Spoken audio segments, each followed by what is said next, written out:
Hello, everyone. Thank you for joining us. My name is Daryl Urbanski, your host as always. And today we are joined by Lynne Hannu, a beacon for the creative and visionary first-time CEOs. With over 18 years in the corporate realm and over 20 years as an entrepreneur, Victoria understands the intricate journey of building a holistic business from scratch. Her background, marked by overcoming a dysfunctional family environment, has equipped her with unique insights into leadership, culture, and transformation. As the founder of Heart and Soul CEO and creator of the RISE method, she empowers CEOs to embrace their authentic selves. A proud alumna of Metropolitan State University of Denver and a certified coactive coach, Victoria's mission is to uplift and champion others towards their own greatness. I've asked her to join us here today to share her story and talk about success, leadership, transformation, becoming the CEOs we were meant to be. So Victoria, thank you so much for joining us. How are you?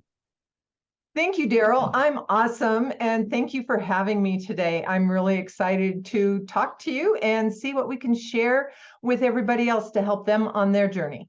And before we hop into what you've learned and what you do in the RISE method and that, I always like to ask, how did you get started? And when I was doing the research for the bio, I always have to ask, is this a family business? It doesn't sound like it was a family business. It sounds like this is something that emerged from the home situation. Is that really accurate? It emerged partially from the home situation as well as experience in corporate America, right? Because I have found that companies tend to mirror your families, and your relationships there actually end up mirroring your families. And it is another microcosm of a family.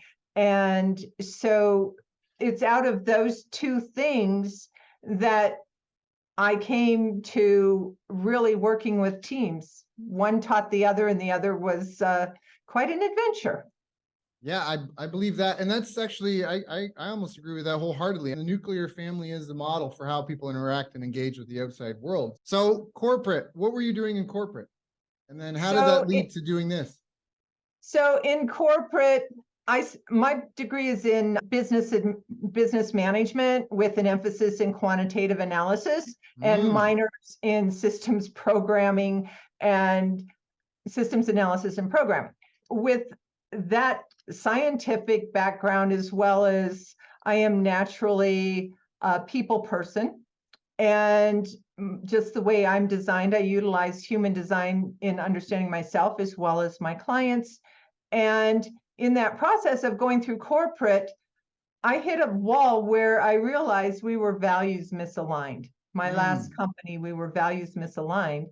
And I got myself a coach. And it was like, oh, I can do this. At one point in time, I was laid off from one of the companies and went through that outplacement thing that they do with you and tested. And I tested high in therapy, psychology, and also high in systems analysis and design and business. So my journey over time has really been about integrating those pieces. I love that. Can you explain? I'm a huge advocate. When I learned what systems thinking was, I think it was in Japan at the time, I fell in love with it. Can you describe, what does that mean? Systems, like design, systems analysis and programming. Well, in some ways, it's a visual way of looking at things, how things are interdependent. And I'm specifically a relational thinker. All right. And relational thinkers, I designed when I was working in corporate, I would design databases. And in relational and system thinking is like, how does everything fit together? But the relational piece is being able to see how even disparate things can actually connect, how things actually work together. And so that's one of the things that I do with my clients is I can see what they're talking about and see how different things interconnect to get them right where they are in the problem that they have. And also, what do we need to connect to see the solutions? So that relational and systems thinking gives you a deeper understanding of what's going on. For example, in a system, so a family is a system. There are unconscious rules in a business. There are unconscious rules unless the culture's been consciously designed. There are unconscious rules that are going on. You take a cog. So just like in a mechanical system, you take one thing and change it. It causes a ripple effect of change everywhere.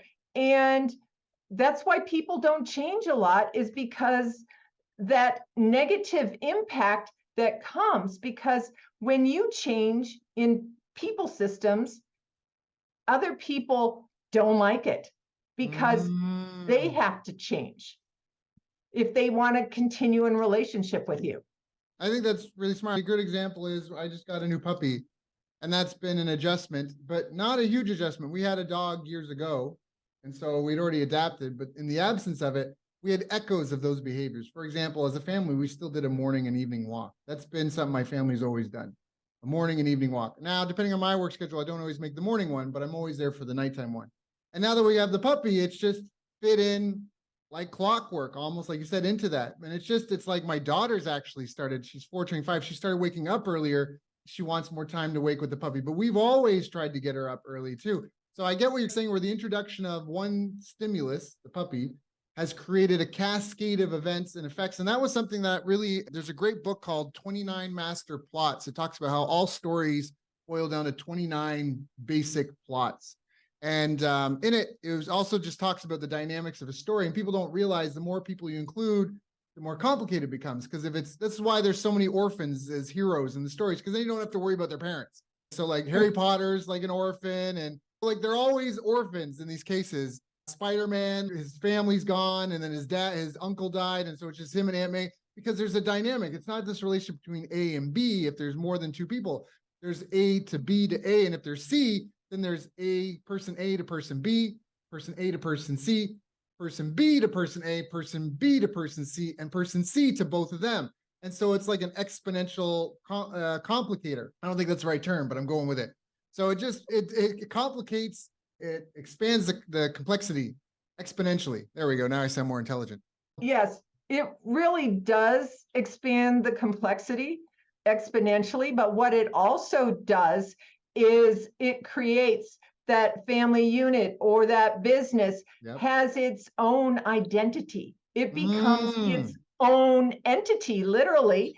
And unless people are really conscious, they can actually lose their identity within the whole of the number of people that are there, because they will interact with others in relationship to that entity versus as a holistic human being themselves. So it takes conscious awareness to be yourself in all situations with other people. So this comes down to, almost talks about defining culture and shaping culture within a family and in an organization. Is that a fair assessment? It is. It is an absolute fair assessment, because that's some of what I do with my clients as we work through the process. How do you do that? How do you do that? Because culture is somewhat intangible. Culture can be intangible. However, if the leader is intentional about the culture behind and what they want it to create, if we start looking at conscious creation through intention and action and follow through, it moves you into that. But you have to intentionally understand what you want to create. And as a leader, you have the ability to influence. If you tap into your own power, you have the ability to influence the outcomes, because what we see outside is a mirror of where we are inside. That's fire right there. I think I want to dive into that a little bit, because I don't know how many people fully grasp this. And I have a personal story, perhaps, where my audience may or may not already know that I was adopted. I was an orphan, and I was you might call me a troubled child. Like, I would have to see the school counselor a lot because I acted out a lot and things. And I didn't fully understand why I was different, or I didn't think anything was wrong with me. Fast forward, I did this program, Katimovic. When I was 17, I got to travel Canada for 9 months. I lived with 10 other kids around my age, 17 to 21. We had a full-time volunteer job, and our house for our group in the city that we were in, there would be a project manager that wasn't really a part of the group. They were like a supervisor leader, but they would basically sign us up to be volunteers for whatever was happening in the community.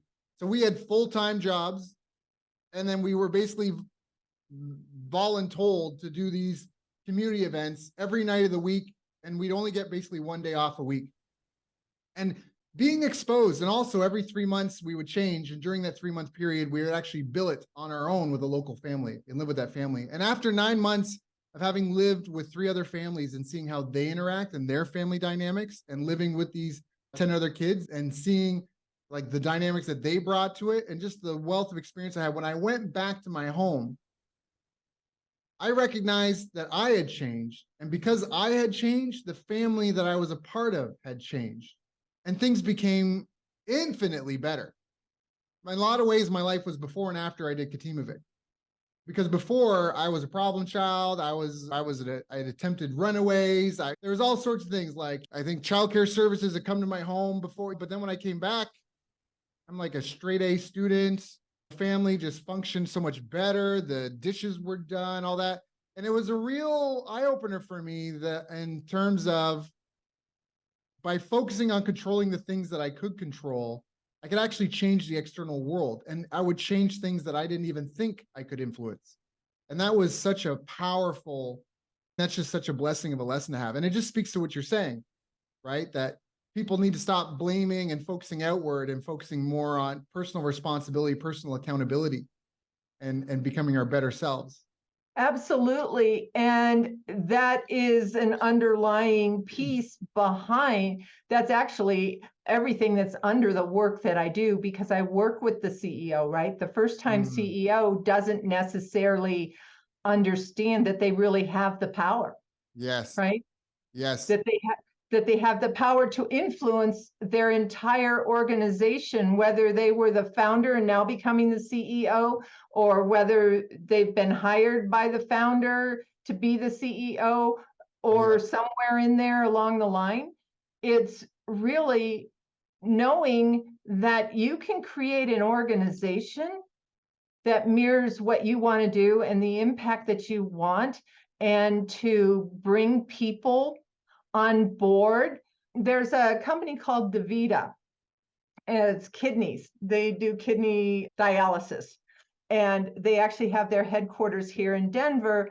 And their original CEO was quite eccentric and everything, but he had built what he called a village. And so their culture was that of a village. And one of the terms was drink the Kool-Aid, right? So you create a culture that's diverse with people. However, you're behind the same thing, that there's commonality in the values. Really, the values and purpose and impact are what bring everybody together. If you look at Yvon Chouinard with Patagonia, he's not the CEO. He hasn't been the CEO. He's hired CEOs at Patagonia because he didn't want to be the CEO. However, and it is a family business, and everybody follows along or they leave. Everybody is on board with the same value system. I love that. I've said for years that I feel like business is very Shakespearean, because in all of Shakespeare's plays, the main characters fall victim to their greatest flaw. And I think that exactly like you said, for a lot of business owners, it's not just product market fit, it's product market founder fit. And a lot of times you'll meet a business owner that's found product market fit, but the business doesn't fit the founder. And it's like the book report, they can't get done because they have no interest in the book. Like there's all sorts of issues like that. So I love that you said that. And I love that you're like, drink the Kool-Aid. And just as a recap, can you expand, what are values, purpose, impact? You said that brings people together. How do you have that? Is it just something you write on a piece of paper and put up on the wall? Oh, no, you can't do that, because that was one of the things that came to me when I came out of corporate, was that values, the plaque on the wall or the plaque in the lobby, the values that are on that are not the values that you see. That's why you were asked about culture being intangible, something that's soft, because the values of a company will always mirror the leader's values. The culture will, unless they're really intentional. And values is about understanding that. So when you're a leader, you have to understand what your personal values are, and then how do those translate into your company? What is your personal purpose? How does that translate into the purpose that your company has? Because your company has one purpose and you have another one, and a problem that they get collapsed a lot of times. So that's where problems start going, is when that's not been conscientious and tangible, because people and larger companies especially go, here's our values. This is what, but they're not coming from here. They're not coming from the heart. And for impact, when we make impact in the world, a company can want to make impact in their local world by providing awesome employment and becoming really cool for that, and philanthropic. And what is the difference? Every company has an impact in the world, no matter whether it's good, bad, otherwise, right? Everybody has this impact. You have an impact. Let's be intentional. Let's be conscientious about it. And let's be conscious. What do you want to create? And their new CEOs coming up are more conscious about that. They want to be their kind of CEO, not like the old style ones where it's just work and money without purpose. Money's great, it's important for wealth, right? Everybody can have abundance. But if the focus is only money without impact, it's hollow. Yeah. Oh, 100%. And I think if you're really in it for the long game, even if you don't have an ethical bone in your body, the only way to do business is to love on everybody, to love on your staff, to love on your customers, to love on your vendors. If you're hoping to do something that maybe has generational potential, because the world is evolving, and in today's world of transparency, it's really tough. I think right now we're seeing a lot of that shake out in terms of how mainstream media is losing the attention economy. The mainstream media is just dying off. It's like newspapers and the music industry, what happened to them? I think that we're due for a medical system reform for similar reasons. And I did a bunch of research in 2020. Everybody was arguing about the science. And the man that raised me worked in applied physics and geology, hard sciences. And so I've helped clients make an extra million. I've helped clients make an extra 100,000. And I had a client, we took her business from 1 million to 2.6 million. And then she almost got taken out by the IRS. And that was a shock to me, because I hadn't considered that more than marketing and sales and just making sure customers are happy are important to business. Like, I thought it's all about marketing and sales and having a good product or service. Like, it is, but at the same time, there's more complexity than that. And so when everybody was arguing about the science, it made me think, what is the science? What does the research say about business success? And I hired 10 assistants to help me go through all the academic literature we could get our hands on, hundreds, potentially thousands of studies. And we tried to look at all these studies claim to be meta-analyses validating like what moves the needle, right? All of them. And we pulled ones from Saudi Arabia, Indonesia, Thailand, Australia, America, Canada, all over the UK, all over the world. And they all claim to have the definitive factors for business success. So I was like, all right, well, if we look at 1,000 of these that have the definitive factors of success, and we boil down the signal to noise ratio, what are the common denominators we're left with? And we found 8 critical success factors. They are self-efficacy, market intelligence, strategic planning, marketing strategy, sales strategy and skills, money management, business operations, and business intelligence. And everything fits into those 8 categories. And we broke each into its individual parts, right? So like cybersecurity fits into business operations, HR, right? Legal compliance. But to speak to, and that's a long way of getting around the barn to address what you're saying, one of the things that we found was really important for success in marketing strategies was brand integrity and trustworthiness, which means it's transparent, has a customer-focused, unique selling proposition, is authentic, consistent, and has a clear purpose and promise. And then the other part, which I was actually surprised by, not entirely, but I guess you'd say proud, corporate social responsibility is positively correlated with success in marketing. That means community development, ethical values, and conforming to legal processes. So corporate social responsibility. And I was really shocked by that. And that's what I always saw, because that's when I grew up as a kid, part of what made me want to be an entrepreneur was my uncle in Toronto. He had retired young. He had a union job and retired young. And then he got into property management and a lot of different types of small businesses. And I remember every time we would visit him in Toronto, it felt like I was it was the godfather. Because every time we visit, there'd be neighbors coming by, bringing him flowers and stuff. And it's because he was like a property manager helping all these families and people. And I felt like he's making money getting paid. And he was one of the more affluent of my relatives. and he's helping all these people, and they're coming and thanking him for his help and service and bringing him gifts. So that really fit with my paradigm of what a business is supposed to do and be. And I really value your perspective on that. So what would you recommend to someone who's starting out or struggling in terms of figuring this part of their business out? One of the things that I would recommend is really, if they're having troubles finding this part of their business out, the integrity and the values, is to get with someone like you or someone like me to really work on those aspects. And really, it's really about your personal part of it first, because everything else mirrors back. And to be able to hire people that are going to match your brand Yep. promise and be in integrity. You've got to be in integrity with it and really clear on it for yourself as a leader, right? Right. Every stuff rolls downhill, right? It snowballs. If you think about it, it rolls downhill. And so many people try to fix it from the bottom up. And that's like slogging up a mountain of boulders that you can't get over, because unless the leader at the top buys in, nothing happens.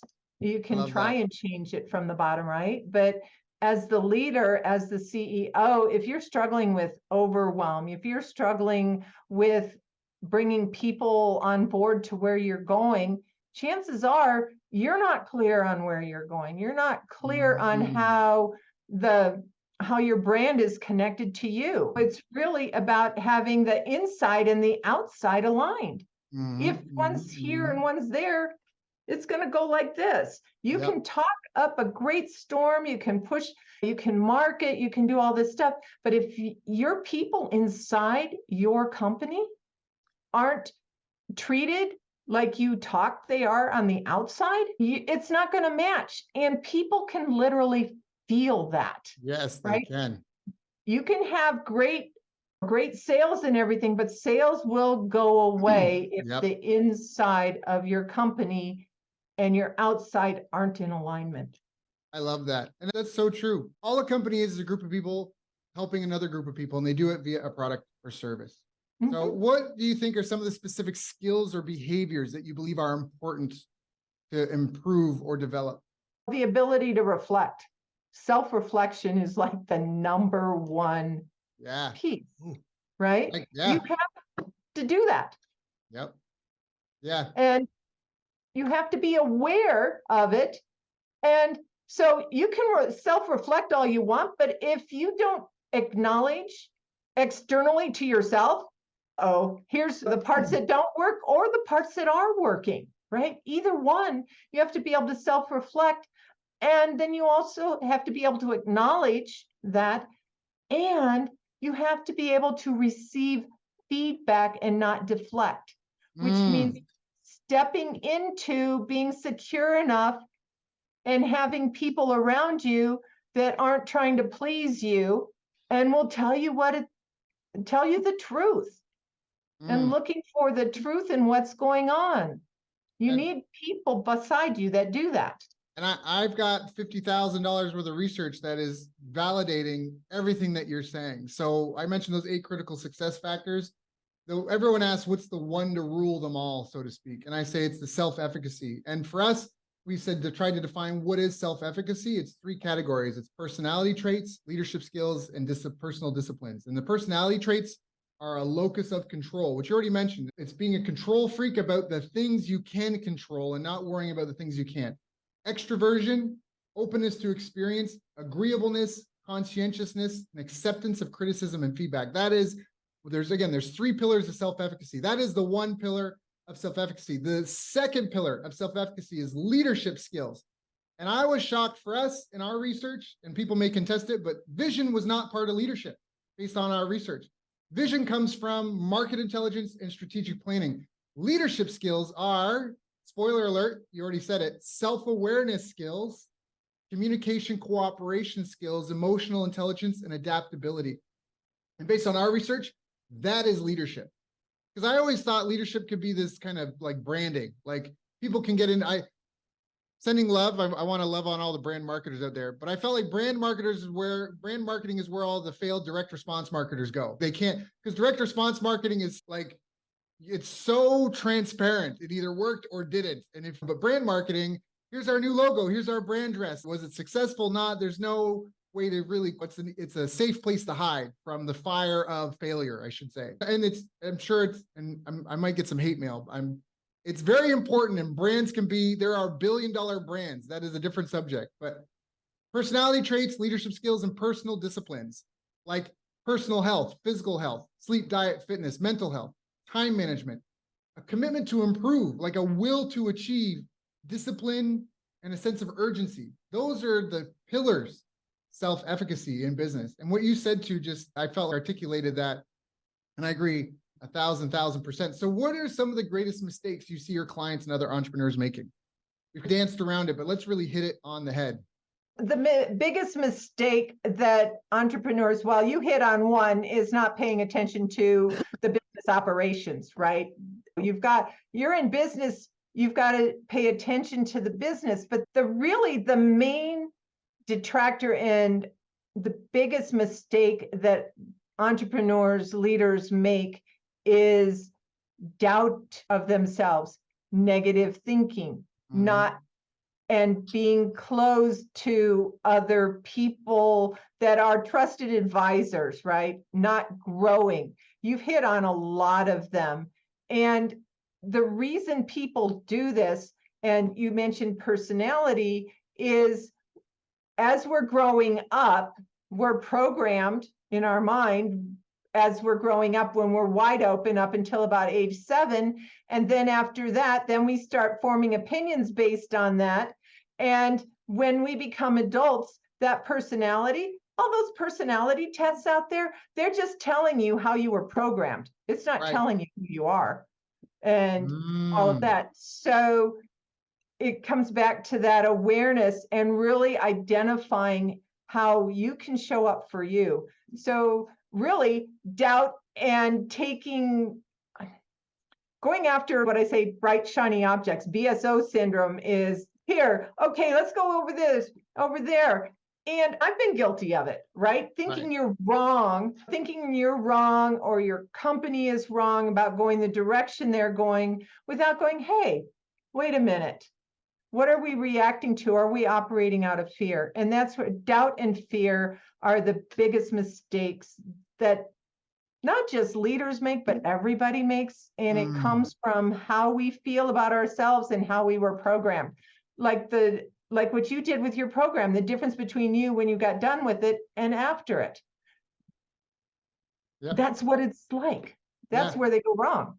So what are some of the most important habits, whether they're weekly or monthly, that you think the most successful people you've worked with have in this respect? They take care of themselves physically. They meditate or have quiet time, and they study and self-improvement. It really is that self-improvement, engaging with people that can help them stretch and grow. So is this a finite thing? Is this an ongoing thing? Is this something, how does somebody know when they've arrived? You don't. There is no arrival. Life is a journey, and we're constantly creating and growing. If we're expecting things to be stagnant and stay the same, people don't like change, but guess what's constant? Change. Right. Right? There's this resistance because our subconscious likes patterns. We like patterns. We like comfort, right? And sometimes the known is more comfortable than the unknown. I love that. And so there's really this openness and this willingness to know yourself and to understand that there is no such thing as perfection, because everybody has a different definition of perfection. Yep. And compassion for oneself as you're going through the growth process. And then I guess my next question is, how is this changing? Right now, we have so much happening in the world. There's geopolitical issues at play. There's economic, global factors at play. We're in a culture shift as well. Some people, myself included, may feel that there is an unelected body of people who have a particular agenda they seem to be trying to enforce on the world. How do you see this affecting the factors that impact your industry? What trends are coming down the pipeline you're keeping an eye on that you think the audience listening may want to pay attention to as well? The biggest trend that's coming down the path is that, one, people are a lot more aware and a lot more conscious of what's going on in the world. Some of it has to do with social media and everything else, but the biggest thing is, you said it already. When you came back, you learned that you could only control what you could control. And that is the key.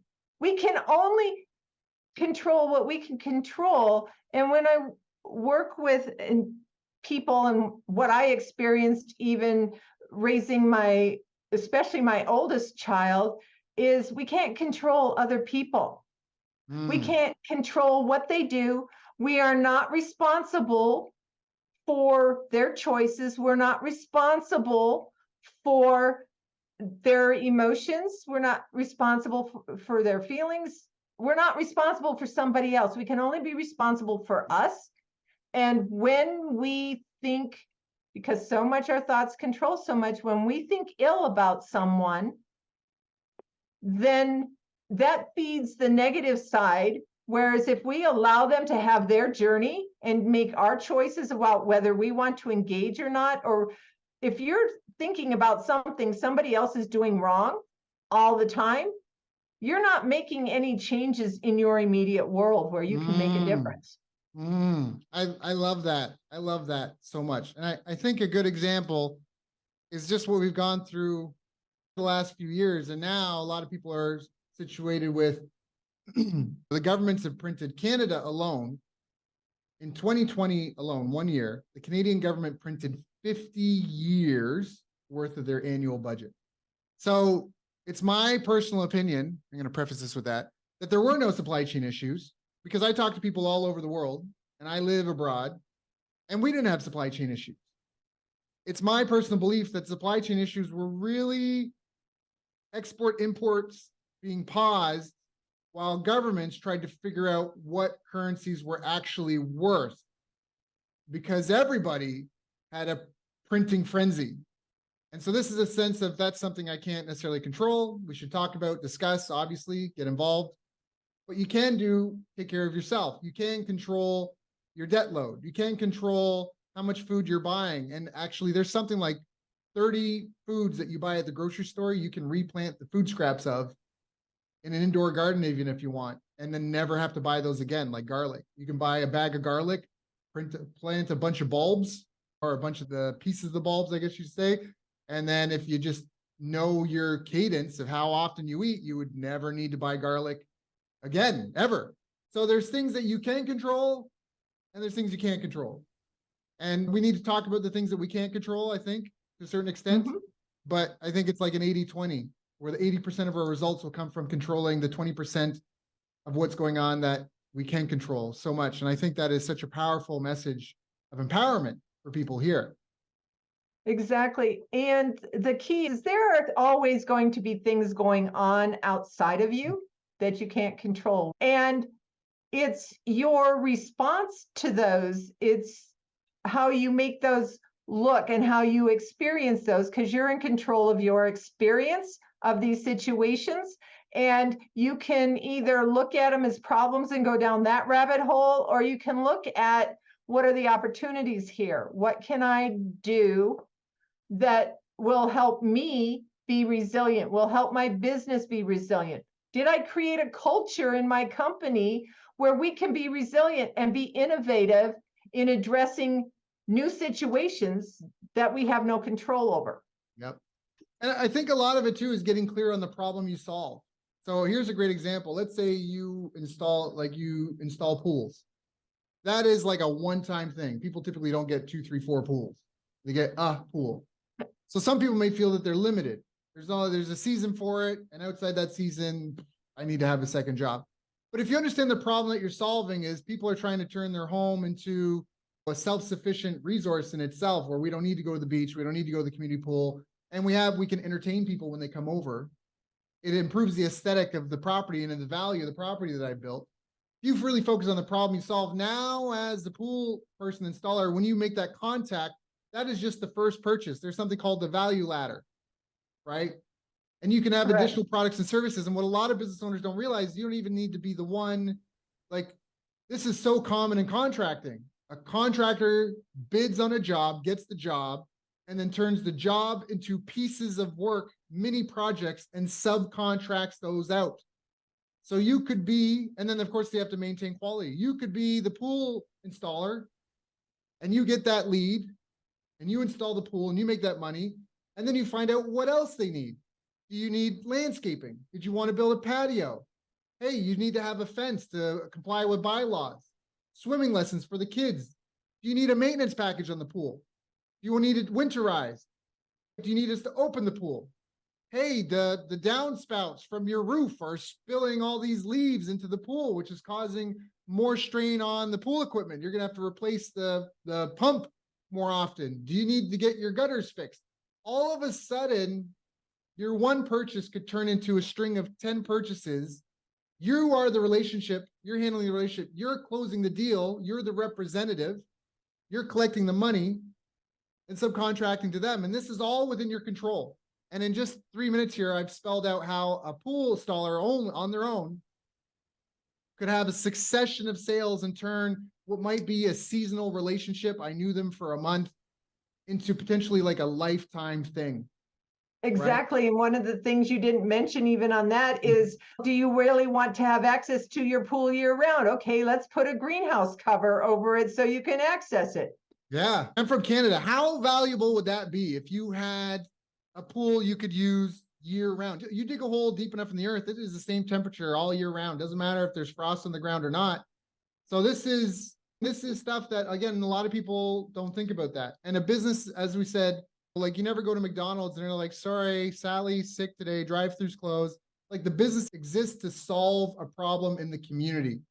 And that's the problem with monopolies, is when we have monopolies. There was a documentary, I wanted to mention this earlier. There's a documentary called The Corporation, and they did a psych evaluation on companies. They took like a list of a bunch of companies. I think it was like 20 companies. I probably have this wrong, but I think they took 20 companies and they performed a psychological evaluation on them. And a lot of them were monopolies. And they're like, they're psychotic. They would be sociopaths if these were people. But that's not how small and medium-sized businesses operate. Small and medium-sized businesses don't operate that way, right? We're still very flat, very grassroots, very in touch with our customers. We've all been on the line with like our phone company, and it's like the one of two options, and they don't treat us like they should. And we hate that. And that's where we need more options. We need more small and medium-sized businesses. We need diversity. And so a lot of people, again, they got to think about, what is the problem you solve? How do you solve that better? Have conversations with your customer base. This is such a great call. I've got a couple pages of notes. Exactly. The thing is, you know what? We could design an entire business solution. You and I have just done that pretty much. And we can add to that too, as far as offerings and stuff. If anybody listening to this has a friend who installs pools, you got to send them this interview. And even if you have a friend that doesn't install pools, but they have a business, you probably should send them this interview, because this is like, a lot of business owners are living quiet lives of desperation. I talk about this with my clients, because let's say you have a dry cleaning operation, and with your dry cleaning operation, you got to pay your kids' school fees, you got to pay your bills, you're trying to save something for retirement. Maybe you have to take care of your parents, you're paying their medical bills or something like that. And then there's so much weight on your shoulders, and everything depends on that dry cleaning service. And maybe you're a great dry cleaner, you're the best in the world, but if a tree falls in the woods and no one's there to hear it, doesn't make a sound. You need to have high quality products and services, but if you're unknown, no one can do business with you. So if business is having a downturn, what are they going to do? Are they going to go ask their competitors, hey, our sales are down, what are you doing? The competitors aren't going to help them. Do they want to admit to their children, their family, their friends, their parents and relatives, hey, I'm failing right now? Nobody wants to do that. That is a really tough conversation to have. A lot of business owners, it's like a panic. It's like a silent panic where the walls are closing in and they don't know. So for people listening, sometimes one of the best things you can do is share good knowledge with people, even if they haven't expressed that they're having a problem with you. This has been such a valuable call. I think this might be one of those. Victoria, is there anything I haven't asked you that I should have asked you? I think that about the only thing I'd like to summarize is that it's a process and it's a journey, and really navigate the journey, and it's inner before it's outer. It's an inside job first. I love that. We can't control the outcomes. All we can do is focus on the processes. And I think that's where true success comes from. It's not 10,000 hours, it's 10,000 iterations, which means having a process and doing the same thing over and over and over and over, and just fine tuning the living what out of it. Victoria, people have loved this. If they want to know more about you, if they want to get in touch, what are the best ways for them to connect? They can touch base with me on LinkedIn. That's one of the great ways to do it, as well as they can contact me through my website, which is www.heart, HEART, and soul, SOUL, CEO.com. And I have a contact form there, and they can also just say Victoria at the same URL. That's fantastic. So go check out Heart and Soul CEO.com, HEARTANDSOUL CEO.com. Send her an email, Victoria, VICTORIA at heartandsoulceo.com. You can also look her up on LinkedIn. Victoria, thank you so much. It has been an honor and a pleasure. And I very much appreciate you coming here, sharing with my followers, and I knowing you have your own audience, your own following, your own family, your own clients to take care of. Thank you for coming and sharing with me and mine. Thank you, Daryl. It's been a pleasure. It's been fun. And I think we opened up some cans of worms while we were at it. Thank you so much.